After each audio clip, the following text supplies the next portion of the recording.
Hello प्यारे छात्रों, सर्वोत्तम करियर पाथ में आपका स्वागत है।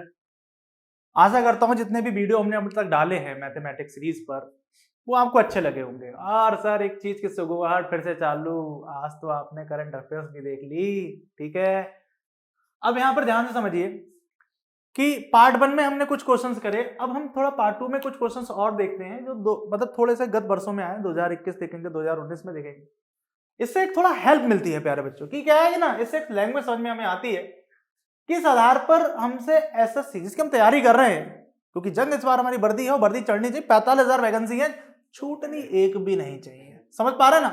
देखिए इसी आधार पर एक देखिए क्वेश्चन क्या बोल रहा है। एक सेल्समैन यानी कि विक्रेता जो चीजों को बेचता है उसकी हम बात कर रहे हैं। एक सेल्समैन, हम मान लेते हैं एक सेल्समैन है, उसने क्या करा, एक घड़ी 9% की हानि पर बेची। मतलब मान लिया वो 100 यूनिट की घड़ी को उसके पास दाम है और वो 9% की हानि पर इसे बेच देता है। 9% की हानि, और मैंने बताया हानि को आप माइनस से रिप्रेजेंट करेंगे, इसका मतलब उसने आपको 91 यूनिट में बेच दी। एसपी बोल रहे यदि विक्रय मूल्य रुपए 140 अधिक यानी कि पहले के कंपैरिजन में अधिक होता तो 5% का लाभ होता। इसका मतलब 5% का अधिक लाभ लेने के लिए उसने अपनी वस्तु को ज्यादा पर बेचा है। इसका मतलब इस 100 यूनिट पर उसने ज्यादा पर बेचा है 5% का लाभ लेने के लिए। लाभ को प्लस का 5 से मैंने डिनोट कर लिया, इसलिए कितना हो गया, 105 यूनिट। अब 105 यूनिट हो गया, इसका मतलब अब आपको ये देखना 91 से ये कितना ज्यादा हुआ। भाई देखो 9 अगर कर दें तो कितने होंगे, 9 अगर हम कर देते हैं तो ये 100 हो जाते हैं, और 5 और जोड़ देते हैं तो ये बन जाते हैं आपके 105, और 9 और 5 होते हैं 14, यानी कि 14 यूनिट का डिफरेंस आया। अगर उस शब्द में इसने ये बोला है कि भाई मूल्य अधिक होता, तो अधिक है, अधिक है, और वो चाहते हैं कि सिलेक्शन हो जाए, वर्दी चढ़ जाए। आप अपनी बेवकूफी की वजह से ना दो। 14 यूनिट बराबर कितने, 140 रुपए, और 1 यूनिट बराबर कितने मेरे लाल, 10 रुपया। 10 रुपया को इधर ले आओ, 100 की गुणा करो 10 से और आ जाएगा 1000 रुपए। This is your answer. समझा ना। बहुत खतरनाक क्वेश्चन, बहुत ज्यादा खतरनाक, और सबसे ज्यादा आने वाले टॉपिक्स हैं लाभ हानि के। बस आपको क्या करना है, प्रश्न पढ़ना है। अमूमन क्या होता है कि प्रश्न पढ़ने पर ही तो दिक्कत होती है, ठीक है। अभी रिसेंटली क्या है कि फाइनल हुआ अर्जेंटीना और फ्रांस का, तो आपने उससे एक चीज सीखी क्या, वहां पर जितने भी जो 3-3 का दोनों का स्कोर होने के बाद पेनाल्टी शूट आउट होता है और दोनों को 5-5 गोल मिलते हैं। विश्व के महानतम फुटबॉलर, समय सीमा कम, प्रेशर ज्यादा।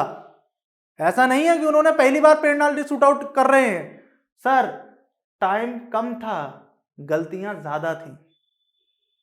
एक टीम हार जाती है और एक टीम जीत जाती है।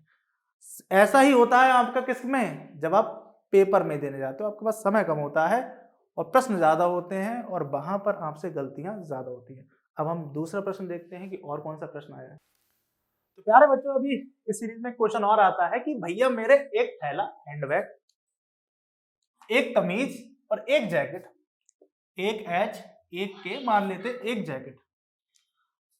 अब इसको बोल रहा है को 2300 प्रत्येक, बहुत ध्यान से देख, 2300 प्रत्येक यानी कि सबके 2300 रुपए, सबके 2300 रुपए। अब यहां पर बोला गया कि खरीदा गया, इनने 2300 रुपए में खरीदी, 2300 रुपए में खरीदी, यानी कि सबका सीपी 2300 है। अब ये बोला उन्हें क्रमशः 12% लाभ, यानी कि इससे प्लस में 12% कर दिया। तो भाई 2300 का 12% निकालिए, 12/100 यहां से काटिए, 23 को 12 से मल्टीप्लाई करिए, 2 3 6, 2 दूनी 4, 3 4 3 7 और 2 एकम 2, 276 प्लस कर दीजिए। तो यहां पर 6 7 5 और 2 2 5 7 6 आ गया। अब इसी प्रकार से यहां पर दूसरे में बोला गया 15% की हानि हुई है, 15% की हानि होगी भाई, कि 2300 पे आपको 15% की हानि हुई। तो बेटा यहां पे 0 काटो। अब 23 और 15 की गुणा करो, 5 3 15, 1 5 दूनी 10, 3 13, 13 और 1 14, 1 2 एकम 2 और 1 3, यानी कि 345 आप माइनस कर दो। तो 2300 में से 345 अगर बेटा माइनस करते हैं तो 5 बचेंगे, यहाँ पे 9 में से 4 गए तो भी 5 बचेंगे, यहाँ पर 12 में से 3 गए तो आपके 9 बचेंगे और यहाँ 1 बचेगा, यानी कि 1955। और उसी प्रकार से नेक्स्ट वाले में ये बोल रहा है कि 6% का लाभ हुआ है, 6% का लाभ हुआ है। तो 6% का लाभ हुआ है यानी कि 6% का लाभ हुआ है, तो 2300 प्लस 2300 गुणा 6/100, तो 6 तिया 18, 1 6 दूनी 12 और 1 13, 2300। तो 8 3 4 और 2, इसका मतलब क्या है 2438। अब इसका मतलब ये है कि उसने बोला कि कुल लाभ बताइए, तो भैया मेरे सबका पहले जोड़ लो कि कुल में खरीदी कितनी, तो टोटल खरीदी कितनी, तो टोटल आ गया 6900 सीपी आ गया। अब इन सबको जोड़ दो, जोड़ने का मतलब इन्हें जोड़ दो और देखो ध्यान से कितना हो गया 2576 1955 2438। ठीक है, देखियो 8 5 8 5 13 13 6 19 8 8 5 13 और 13 और 3 16 1 6 6 5 कितने होते हैं 6 5 हो गए आपके 6 5 6 9 कितने हो गए 15 15 और 4 9। ठीक है 15 4 19 और यहाँ पे 2 1 3 और 2 2 2 4 और 1 5 और यहाँ पर होगा 6, यानी कि 6960। इसका मतलब मेरे लाल कितना ज्यादा हुआ 69, कितने पर इतने पर, तो मेरे लाल हरे और पीले कितना 69 का 69 पर गया, आंसर कितना आया 1%। हो सकता है कि कई सारे बच्चे यहां पर 2% लगाएं, कई का 3% आए, वो ढूंढे टॉर्च लगा के कि आंसर कहां होगा, आंसर यहां होगा 1%। दूसरा क्वेश्चन देखते हैं। तो प्यारे बच्चों एक प्रश्न और देखते हैं, क्या कि भाई कविता ने 2500 में एक घड़ी खरीदी। भाई कविता थी, वो गई और उसने एक घड़ी खरीद ली 2500 रुपए में, यानी कि ये क्या हो गया बेटा सीपी, और इसे 12% की हानि पर बेच दिया। इसका मतलब क्या है, इस सीपी को उसने 12% की हानि पर बेच दिया, 12% की हानि पर बेच दिया, यानी कि 2500 में से 12% का लॉस कर लो भाई। तो 25 और 12 की मल्टीप्लाई करो, 2 पंजे 10, 1 2 दूनी 4 4 और 5 9 9 1 10, 1 2 एकम 2 और 1 3 300। तो इसका मतलब कितना हो जाएगा 2500 में से 300 जाता है तो ये बनते हैं 2200। अब इसका मतलब उसने बोला कि हानि पर बेच दिया, कोई दिक्कत नहीं। अब इन रुपयों से उसने, इन्हीं रुपयों से, अब ये फिर सीपी बन गया, इन रुपए से उसने एक पंखा खरीदा, उसने अब क्या कर लिया एक फैन खरीद लिया। ठीक है, इन रुपए से जाकर एक फैन खरीद लिया। अब फैन खरीदने के बाद इसे 15% के लाभ पर बेच दिया। खतरनाक है यार, खरीदा फिर बेच दिया और 15-60 का लाभ भी कमा लिया। अब 15% से लाभ हुआ तो 2200 प्लस इंटू 1500 कट मारो। अब 15 की 20 प्लस 2 गुणा कर लीजिए, 15 दूनी 30 300, 15 दूनी 30 0 3 3। इसका मतलब क्या है 2200 पर 330 प्लस कर दो, तो इसका मतलब ये कितना हो जाएगा 2530। अब उसने यहां तक हम क्लियर हो गए कि भाई 2530 में उसने बेचा होगा जब 15% का लाभ कमाना है। यहां तक का क्वेश्चन मेरा समाप्त हुआ। एक एक लाइन पढ़कर मैंने पूरा स्ट्रक्चर बना लिया। अब वो ये बोल रहा है कि इस पूरे लेन देन में, यानी कि यहां से लेकर यहां तक, जब से उसने खरीदा था और जब से लास्ट में उसने बेच दिया, उसे होने वाले कुल लाभ, यानी कि याद देखिएगा कुल लाभ, इसका मतलब 2500 की चीज को उसने 30 रुपए अधिक में बेचा, तो 30 रुपए अधिक में बेचा यानी कि 2500 की चीज में, तो 100 पर कितना, 0 से 0 कैंसिल आउट, 5 छक्का 30 पचम 25 और 5 6, तो 6 5 एकम 5 1.0 5 दूनी 10, इसका मतलब 1.2% का लाभ हुआ। समझ गए? ठीक है, अब अगला प्रश्न देखते हैं। क्या छात्र अब देखिए प्रश्न यहां पर क्या बोल रहा है, एक बेईमान दुकानदार, ये बेईमान है, मतलब ये बेईमान दुकानदार है, इस बात को ध्यान समझिए कि बोला 10% लाभ। देखिए इसे दो तरीके से हम कर सकते हैं, इस बात को ध्यान समझिए। इस प्रश्न को आप दो प्रकार से कर सकते हैं, इसका 2% से 2 तरीके से आंसर आया है। 10% लाभ खरीदते समय, यानी कि 10% का लाभ उसने जब खरीदा तब की बात हो रही है। तो जाहिर सी बात है, अगर 100 रुपए की चीज है तो 100 रुपए की चीज है, वो आपको पता है 100 रुपए की चीज है, लेकिन वो असलियत में उसे कितने की पड़ी है? 90 की। उसे कितने की पड़ी है? 90 की, तभी तो 10% का लाभ होगा उसे। अब ये बोलता है खरीदते समय, यानी कि 10% उसने बचा लिए, यानी कि 100 की चीज उसे 90 में मिल गई है। अब दूसरा बोल रहा है कि बेचते समय लाभ, सामान बेचते समय कमाता है, यानी 10% कमाता है लाभ, यानी कि ये वो सीपी है जो दिखाया जा रहा है। तो इसका मतलब ये कितना हो गया? 110।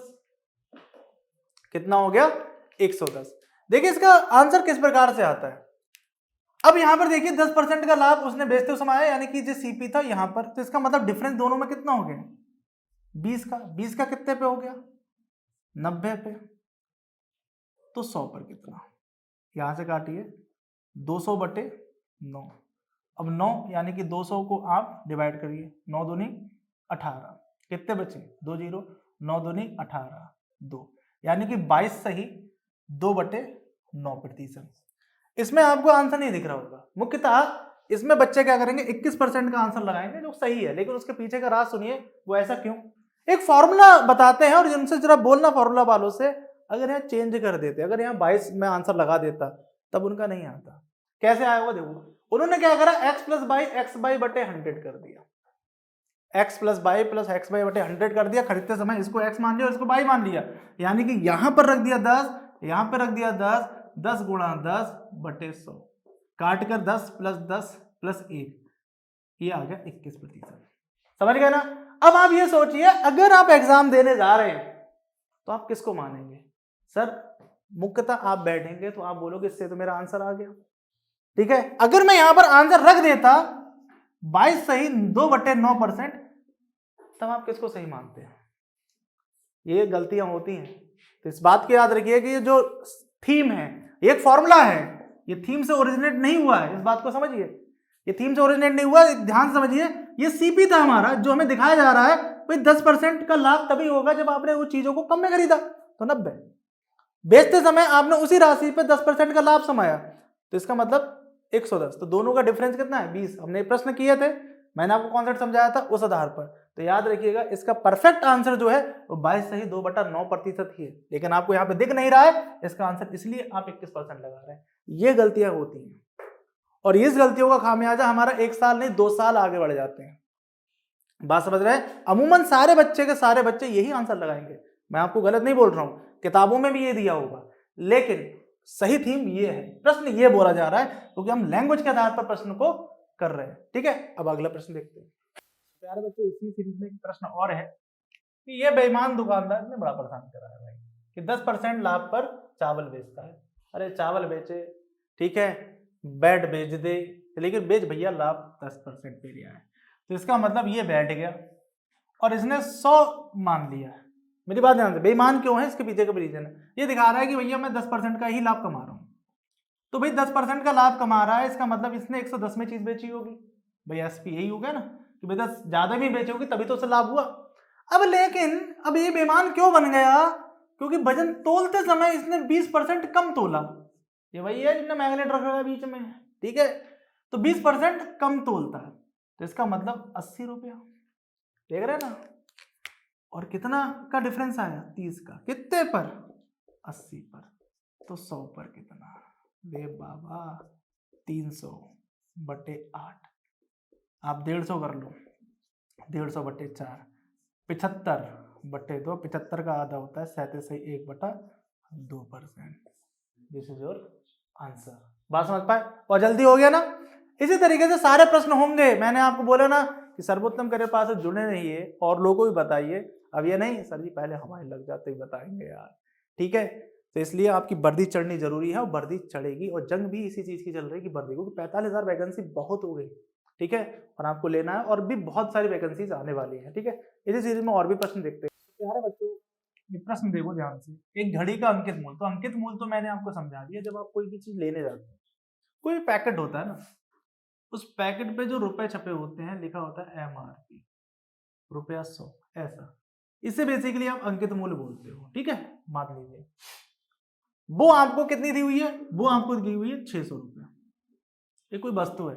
अभी बोलता है एक दुकानदार दो क्रमिक, अब शब्द एक और आया। देखिए मैथ का अगर एक भी लैंग्वेज आपको समझ में नहीं आई वो प्रश्न आपसे नहीं होगा। अब शब्द आया क्रमिक, तो क्रमिक क्या होता है, जैसे आप सीढ़ी चलते हैं ना, सीढ़ी तो क्रम बाई क्रम चलते हैं, पहले यहाँ पे पैर रखते हैं, फिर इस पे रखते हैं, फिर इस पे, फिर इस पे, यानी कि दर क्रम।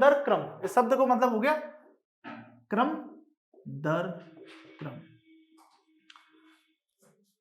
छूट देता है तो वह और 459 में घड़ी बेचता है, लास्ट में क्या है 459 में घड़ी बेचता है। यदि पहली छूट 10% की है तो दूसरी छूट क्या होगी, तो मैंने आपको ये बताया कि सीपी, एसपी और एमपी, ये तीन चीजें बताई थी भाई। इसमें इन दोनों के बीच में लॉस और प्रॉफिट होता है, इन दोनों के बीच में होता है डिस्काउंट, और डिस्काउंट निकलता है एमपी पर। तो उसने बोला कि भाई 10% की छूट दी है, तो 10% की पहली बार पे छूट दी हुई है, तब अंकित मूल्य कितना था 600। भाई 600 का एमपी था, इस बात को समझ लीजिए। और मैंने आपको बोला कि 10% परसेंटेज आ गई तो हम इसे खा जाएंगे, 1/10 ये हो गया हमारी एमपी और ये हो गई हमारी डी। इसका मतलब वो अगर ये 10 हो गई है तो ये कितनी हो गई है 9, यानी कि 1 की छूट दे दी है ना आपने, डी आपका कितना है 1। अब यहां पर ध्यान से समझिए कि अगर 600 है तो 10 बराबर 600, तो 1 बराबर कितना 60। अब 60 की मल्टीप्लाई किससे कर दें, 9 छक 54 यानी कि 540। ये कंडीशन हमारे पास आ गई। अगली बार में ये बोलता है कि एक घड़ी का अंकित मूल्य 600 है, एक दुकानदार एक क्रम, यानी कि इस कहने का मतलब पहली बार उसने 600 की कंडीशन दी, उस पर 10% की छूट एट द रेट दी, तब हमारे पास वैल्यू 540 रुपए आ गई। अब ये बोलना चाहता है कि अब भाई कितने प्रतिशत पर वो चीजों को दे कि आप इसको बेच दें, कितने पर 500, कितने पर 459 पर। तो 459, अब इस समय में ये वाली बात हो रही है कि कितना परसेंटेज दूसरा क्रमिक दिया, तो अब इन दोनों के नहीं देखेंगे, हम इन दोनों का अंतर देखेंगे। तो 540 में से बेटा 459 जाएंगे तो कितने बचेगा, 10 में से 9 गए 1, ठीक है। यहां पर कितने बचे 3, तो 13 में से 5 गए कितने बचे 8, तो इसका मतलब ये हो गया 81। 81 कितने पर 540 पे, तो 100 पर कितना, 0 से 0 कैंसिल आउट हो गया भाई। 9 नेम 81, 9 छक 54, 2 से काटिए, ठीक है, 2 3 6, 2 पंजे 10, 3 से काटे 3, इसका मतलब कितना आया 15%। ये हमारा आंसर आ गया 15%। तो क्रमिक का मतलब ये है, पहली बात ध्यान समझिए, क्रमिक का मतलब जो हमारा नेक्स्ट चैप्टर आएगा बट्टा, उसमें बहुत डिफाइन तरीके से बताऊंगा क्रमिक क्या होता है। क्योंकि इस बात को समझिए, क्रम दर क्रम कम होना ये बट्टा कहलाता है, यानी कि डिस्काउंट क्रमिक, और क्रम दर क्रम बढ़ना ये चक्रवृद्धि ब्याज कहलाता है, इस बात को समझिए। तो इसका मतलब है कि अगर 100 रुपए की चीज है और एट द रेट 10% का उस पर डिस्काउंट दिया है तो ये हो जाएगी 90, और देन उसके बाद 10% का फिर दे दिया है, तो 90 में से 90 गुणा 10/100, इसका मतलब 10 धाम 100, इसका मतलब कितना हो गया 81, यानी कि 81। तो इन दोनों का अंतर फाइनल आता है कि अगर हमसे देखा जाए कि फाइनल छूट दी कितनी होगी, भाई हमें देखने से तो 20% लग रही है ना, लेकिन अगर ध्यान से देखें 19/100 है तो 100 पर कितना, तो इसका मतलब 19%, यानी कि आपने फाइनल दो क्रमिक 10-10% की छूट देकर 100 की चीज को 81 में बेच दिया, ये बात हो रही है।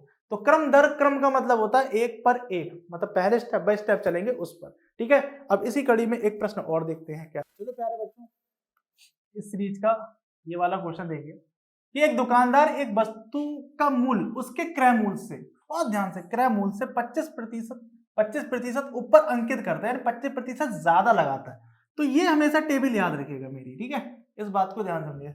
सीपी, एसपी और एमपी, इसका मतलब क्या है, अगर सीपी 100 था तो 25% ज्यादा कर दिया ना उसने, तो इसका मतलब 125 हो गया, इस बात को समझिए ध्यान से। अब ये बोलता है तो ये एमपी, यानी कि यही तो बाजार मूल्य है, ठीक है, बहुत ध्यान से। बाजार मूल्य पर 10% की छूट देने के बाद अब इस पे 10% की छूट देगा, तो 10% की छूट मैंने अभी बताई, परसेंटेज को तो हम खा जाएंगे। ये हो गया एमपी, ये हो गया डी, इसका मतलब एसपी हो गया 9। तो 10 बराबर कितना होगा 125, तो 1 इकाई बराबर 125/10, सही है। अब 125/10 ये कंडीशन हमारे पास होगी, या इतना हम कम कर दें भाई, 125 में आप 125 गुणा 10% भी आप 1/100 ऐसे भी लगा सकते हैं, 1/10। तो आप 5 से काटेंगे तो 5 से अगर काटेंगे तो 25 पंजे 125 और 5 दूनी 10। इसका मतलब 125 में से अगर आप 12.5 घटाएंगे तो ये 112.5 ही बचेगा। इसका मतलब ये 112.5 हो गया। ठीक है, ये हमसे ये कंडीशन है। उसने बोला देने के बाद वस्तु को 720 रुपए में बेचा, तो भैया बेचा तुमने यहीं से होगा, और तो कोई कंडीशन नहीं है भाई, बेचा होगा तो यहीं से बेचा होगा। तो उसने बोला कि भाई यहां से बेचा और ये एसपी है आपका, इसका मतलब ये 720 रुपए के बराबर है, यही तो है। तो इसका मतलब एक इकाई की वैल्यू आप निकाल लीजिए भाई, 720 बटे 112.5 पॉइंट लगाएंगे तो 0 आ जाएगा, 10 ऊपर।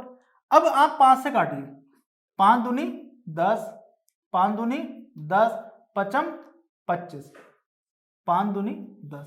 ठीक है, अब यहां से देखिए 5 से फिर काटिए, 5 चौक 20, 2 बचे। ठीक है, 5 25, 5 25 और 2 5 चौक 20, 2 22। अब 5 से काटिए, 5 एकम 5, 2 बचे।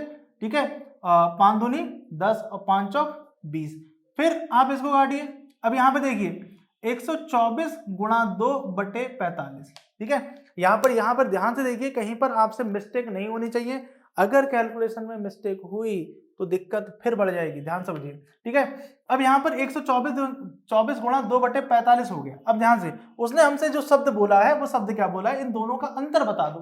भाई इन दोनों का अंतर कितना है, 25।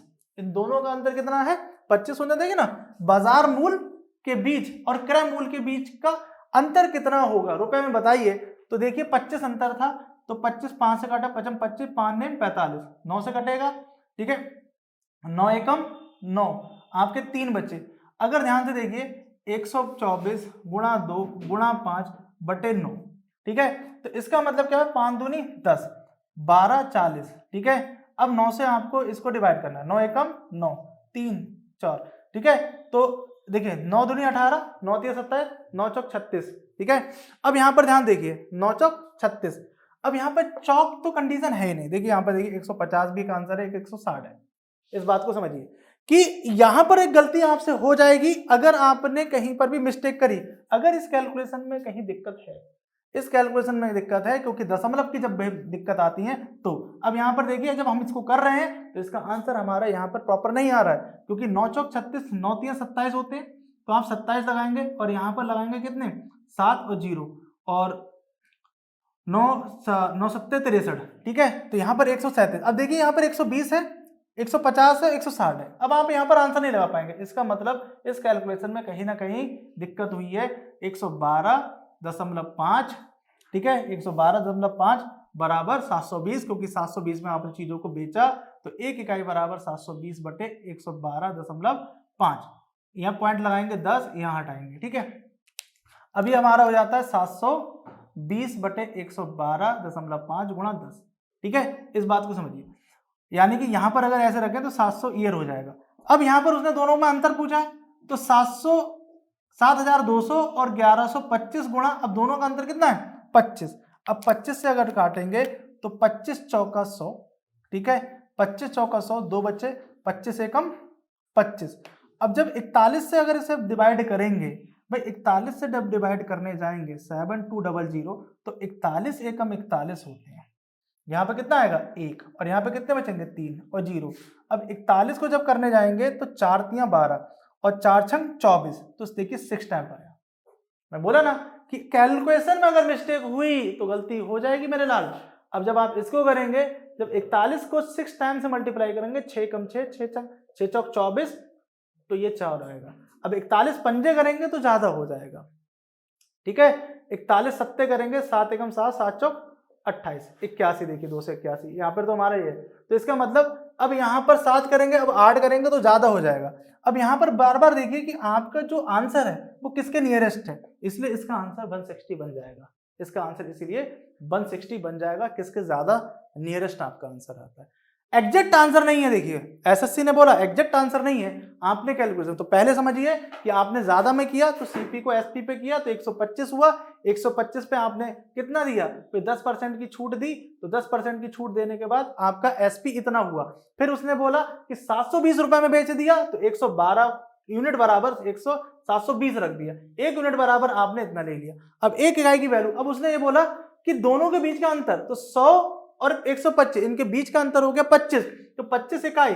अब 25 इकाई की जब गुणा करेंगे किससे, 7200 और 12 25 से, तब हमारा आंसर फाइनली आएगा 160। लेकिन ये लमसम में है, इसका मतलब क्या है, थोड़ी सी बैंकिंग ट्रिक लगाइए इस पे। लमसम में आंसर है, अप्रोक्स में आंसर है, एग्जैक्ट आंसर नहीं है, ठीक है। तो इस बात से थोड़ा सा ध्यान से रखिए और इनके ऑप्शन पे ध्यान से पूर्वक करिए। इसी बीच में ये हमारे गत वर्ष के प्रश्न हुए, अगर आपको फिर भी कुछ लगता है तो कमेंट करके बताएं, हम उस प्रश्न को बताएंगे। अगर कोई भी चीज समझ में नहीं आए तो हम उसको दोबारा वीडियो बनाकर आपके माध्यम तक पहुंचाएंगे। हमारा एक ही प्रयास है कि आप सफलता पाएं। आप क्योंकि एसएससी जीडी या कोई भी परीक्षा की तैयारी कर रहे हैं तो वो एक तपस्या की तरह है और वो आपकी कंप्लीट होनी चाहिए। यहाँ पर ध्यान से, कब तक आप तैयारी करते रहेंगे, कब तक आप पैसे चढ़ाते रहेंगे, यहाँ पे कोचिंग करेंगे, ये किताबें खरीदेंगे, वो आपको कुछ नहीं करना है। सर्वोत्तम करियर पाथ आपको free of cost video apply कर रहा है। अब आज से हमने आपको क्या बोला, एक से हार्ड हुई, आपको हमने कुछ करंट अफेयर्स और ज्योग्राफी, मैं बोला ना कि अब ये सब चालू होंगे। वीडियो सब्सक्राइब करें, शेयर करें और ज़्यादा से ज़्यादा तक लोगों को पहुँचाएं। वीडियो देखने के लिए धन्यवाद।